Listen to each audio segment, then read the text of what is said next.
સુરત શહેરમાં ગેસ સિલિન્ડરના ગેરકાયદે વેપારનો આરોપ।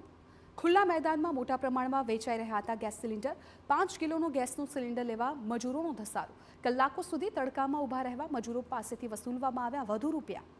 રાજ્ય સરકાર દ્વારા શ્રમિકો માટે 5 કિલોના સિલિન્ડરની કરાઈ છે વ્યવસ્થા।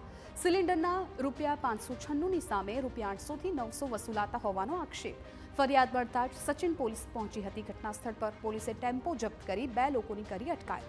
પોલીસને જોઈ અન્ય એક આરોપી પણ ફરાર। રાજ્ય સરકારે શ્રમિકો માટે 5 કિલોના ગેસ સિલિન્ડરની વ્યવસ્થા કરી, પરંતુ બીજી તરફ કાળાબજારીઓ બેફામ બન્યા છે। HP ગેસ લખેલા ટેમ્પોમાં ગેસ સિલિન્ડરનો મોટો જથ્થો હતો અને 5 કિલોના સિલિન્ડરના 800થી 900 રૂપિયા વસૂલાઈ રહ્યા હતા।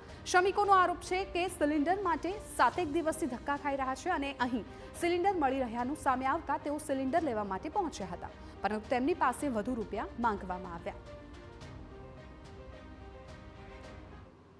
दिन से छुट्टी मार मार के लाइन में लग रहे हैं। 3 बजे तक 4 बजे तक बाटला नहीं मिल रहा है। उसी में पैसा भी ज्यादा ले रहे हैं लोग। बस भी नहीं मिला अभी तक। कितना पैसा ज्यादा ले रहे हैं? ये 860 रुपया बोले, कहीं 1570 रुपया, कहीं 2370 रुपया। शिवनगर में ब्लैक में 500 रुपये लीटर कौन लेगा सर? जिनके पास लकड़ी है तो बना लेंगे। हम लोग ऊपर 3-4 मंजिल पे रहते हैं, कौन बनाएगा? 4 दिन से छोला पूरी खा रहे हैं हम लोग। दिक्कत खाना के लिए दिक्कत, 3 दिन से खाना नहीं बन रहा है। क्या घर भर जाते हैं तो पैसे ज्यादा लगता है, फिर मिलता भी नहीं। आप तो यहाँ पे कंपनी में किसी काम कर रहे हो या फिर कंपनी में ही काम करता है। वहाँ पे कुछ व्यवस्था नहीं की? नहीं, कंपनी थोड़ी करे।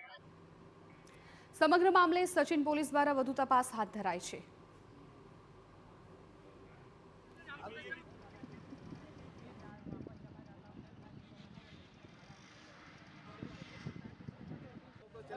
અને